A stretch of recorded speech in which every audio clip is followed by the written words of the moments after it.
Sunil Kumar versus Ram Prakash 1988।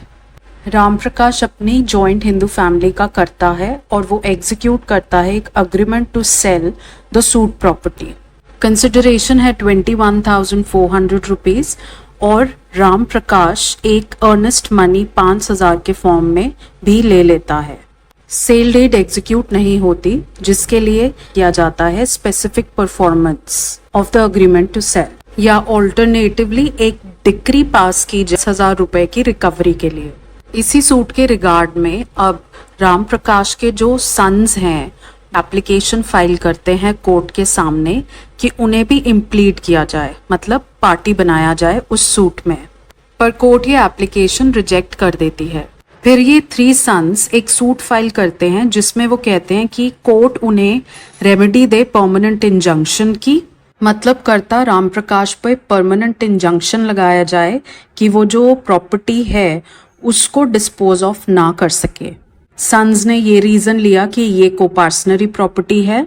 दूसरा, suit property को cell करने की कोई लीगल नेसेसिटी नहीं है। और तीसरा, इस सेल को एक्ट ऑफ गुड मैनेजमेंट नहीं माना गया क्योंकि 3 सन्स से कोई कंसेंट नहीं ली गई और ये विदाउट एनी लीगल नेसेसिटी बेची गई है।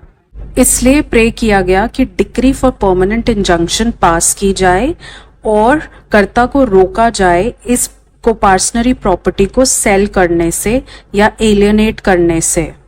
डिफेंडेंट 2 जय भगवान डिसीज्ड हैं और वो रिटन स्टेटमेंट फाइल करते हैं जिसमें वो बताते हैं कि जो डिफेंडेंट 1 है राम प्रकाश, उन्होंने डिस्क्लोज किया है कि ये जो सूट प्रॉपर्टी है उसे वो ओन करते हैं और अब उसे वो बेचना चाहते हैं ताकि वो अपनी फैमिली की रिक्वायरमेंट्स पूरी कर सकें, जिसमें एजुकेशन एक्सपेंसेस हैं और डॉटर्स की शादी के बारे में बात है। रिटन स्टेटमेंट में ये भी बोला गया कि डिफेंडेंट 1 को यानी राम प्रकाश को था कि जो हाउस इन क्वेश्चन है वो बहुत लो इनकम पा रहा है एज रेंट और ये प्रॉफिटेबल नहीं है, इसलिए ये जो 3 सन्स ऑफ राम प्रकाश हैं जो सूट फाइल कर रहे हैं ये मेंटेनेबल नहीं है लॉ में और इंजंक्शन नहीं ग्रांट किया जाना चाहिए इस केस में। ट्रायल कोर्ट ने होल्ड किया कि इस केस में जो हाउस प्रॉपर्टी है वो एंसेस्ट्रल प्रॉपर्टी है और डिफेंडेंट 1 राम प्रकाश जो प्लेंटिव्स के फादर हैं वो कॉम्पिटेंटली प्रॉपर्टी को सेल नहीं कर सकते एक्सेप्ट फॉर लीगल नेसेसिटी या फिर benefit of the estate. Trial court ने यह भी होल्ड किया कि क्योंकि प्लेंटिव्स की इम्प्लीडिंग वाली एप्लीकेशन डिसमिस कर दी गई थी पहले, प्लेंटिव्स के पास ये प्रेजेंट सूट एक लॉती रेमेडी अवेलेबल है, इसलिए सूट मेंटेनेबल है। ट्रायल कोर्ट ने फर्दर ये होल्ड किया कि ये वेल सेटल्ड है कि जो करता है वो कोपार्सनरी प्रॉपर्टी नहीं डिस्पोज ऑफ कर सकता अनलेस कोई लीगल नेसेसिटी हो। बाकी के कोपार्सनर्स के पास ये राइट है कि वो कर्ता को रिस्ट्रेन करें कोपार्सनरी प्रॉपर्टी एलियनेट करने से, अगर सेल विदाउट लीगल नेसेसिटी है या फिर बेनिफिट ऑफ एस्टेट के लिए नहीं है। यही व्यू शिव कुमार वर्सेस मूलचंद में लिया गया है और अल्टीमेटली ट्रायल कोर्ट ये होल्ड करती है कि ये जो सेल है वो विदाउट लीगल नेसेसिटी है और बेनिफिट ऑफ एस्टेट के लिए भी नहीं है, इसलिए प्लेंटिफ को परमानेंट इंजंक्शन की डिक्री ग्रांट की जाती है। अब इस जजमेंट के अगेंस्ट एक अपील प्रेफर की जाती है लोअर अपेलेट कोर्ट में, जो जूझर सिंह वर्सेस ज्ञानी त्रिलोक सिंह पे रिले करती है और ये होल्ड करती है कि कोपार्सनर के पास ऐसा कोई राइट नहीं है जिससे वो एक suit for permanent injunction maintain कर सके। कर्ता या मैनेजर के पास पावर है प्रॉपर्टी को एलियनेट करने की और कोपार्सनर के पास राइट है सिर्फ उस एलियनेशन को चैलेंज करने की। कोर्ट ऑफ अपील ने ये होल्ड किया कि राम प्रकाश जो कि फादर हैं प्लेंटिफ के और कर्ता हैं जॉइंट कोपार्सनरी प्रॉपर्टी के, उन्हें रिस्ट्रेन नहीं किया जा सकता परमानेंट इंजंक्शन के थ्रू कि वो कभी भी प्रॉपर्टी को एलियनेट ना कर पाएं और ट्रायल कोर्ट की डिक्री सेट असाइड की जाती है। अब इस जजमेंट और डिक्री के अगेंस्ट एक अपील प्रेफर की जाती है स्पेशल लीव पर। तो सवाल ये है कि क्या एक सूट फाइल किया जा सकता है परमानेंट इंजंक्शन के लिए ताकि कर्ता को रोका जाए कि वो हिंदू जॉइंट फैमिली प्रॉपर्टी को एलियनेट ना कर सके। हिंदू लॉ के हिसाब से ये वेल सेटल्ड प्रिंसिपल है कि मिताक्षरा फैमिली में एंसेस्ट्रल प्रॉपर्टी में सन का बर्थ राइट है। फादर अपने पैटर्नल रिलेशंस और अपनी position in the family as head of the family manage कर सकता है प्रॉपर्टी को और एलियनेट भी कर सकता है जॉइंट फैमिली प्रॉपर्टी को। और ये एलियनेशन बाइंडिंग होगी अडल्ट और माइनर कोपार्टनर्स दोनों पे ही। एलियनेशन लीगल नेसेसिटी की वजह से होनी चाहिए या स्टेट को बेनिफिट पहुंचाने के लिए या फिर एंटीसीडेंट डेट पूरा करने के लिए। हनुमान प्रसाद वर्सेस मुसम्मद बाबुई मुनराज कुनवरी में ये ऑब्जर्व किया गया कि हिंदू लॉ के हिसाब से मैनेजर या कर्ता की जो पावर्स हैं इन्फेंट एयर के रिगार्ड में, अगर एंसेस्ट्रल प्रॉपर्टी पे लोन या फिर मॉर्टगेज लिया जाता है तो वो पावर बहुत लिमिटेड और क्वालिफाइड पावर है। ये सिर्फ ज़रूरत के समय एक्सरसाइज की जा सकती है या फिर स्टेट को बेनिफिट पहुंचाने के लिए। वो चार्ज जो प्रूडेंट ओनर को प्रॉपर्टी में बेनिफिट दे, ऐसे में बोनाफाइड लेंडर को इस बात से फर्क नहीं पड़ेगा कि प्रॉपर्टी पहले कभी मिसमैनेज की गई है।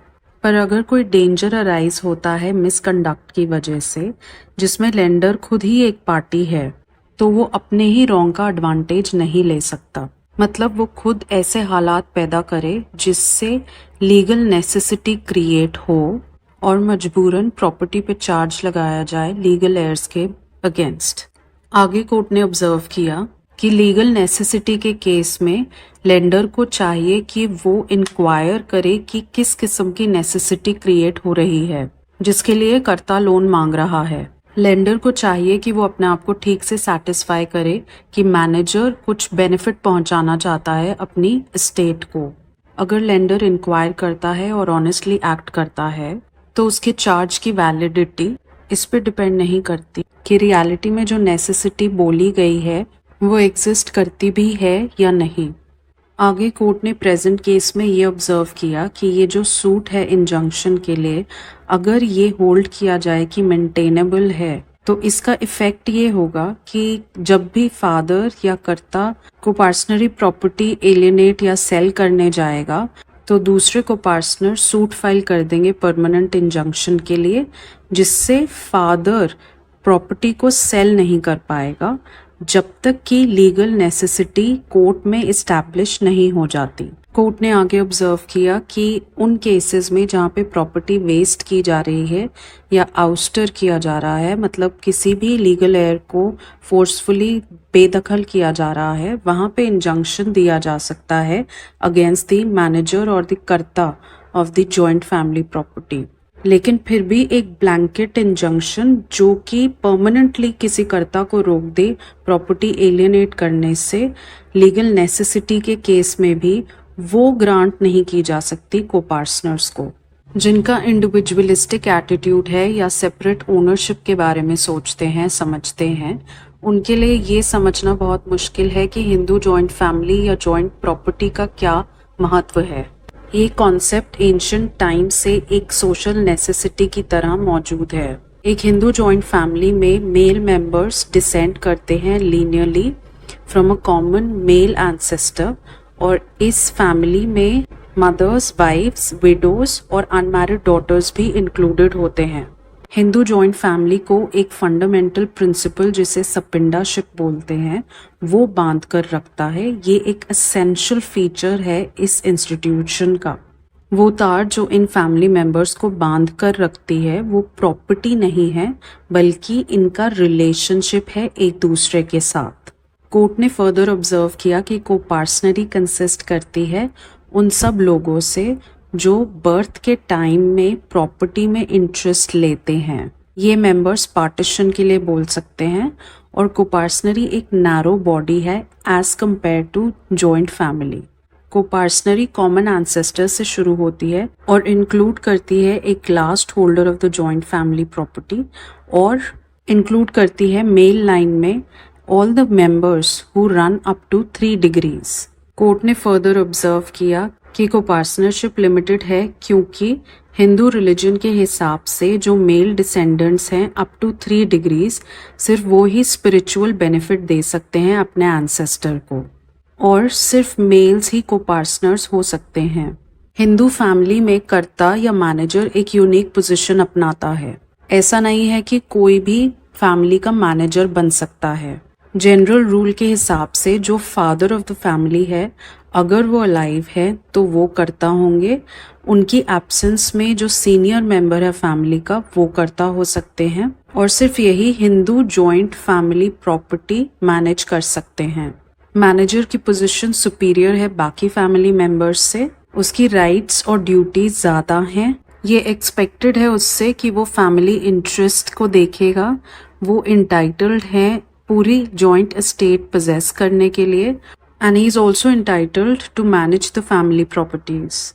मतलब एक्चुअल पोजेशन और management Hindu joint family property की कर्ता में ही वेस्ट करती है, उनमें ही रिजाइड करती है।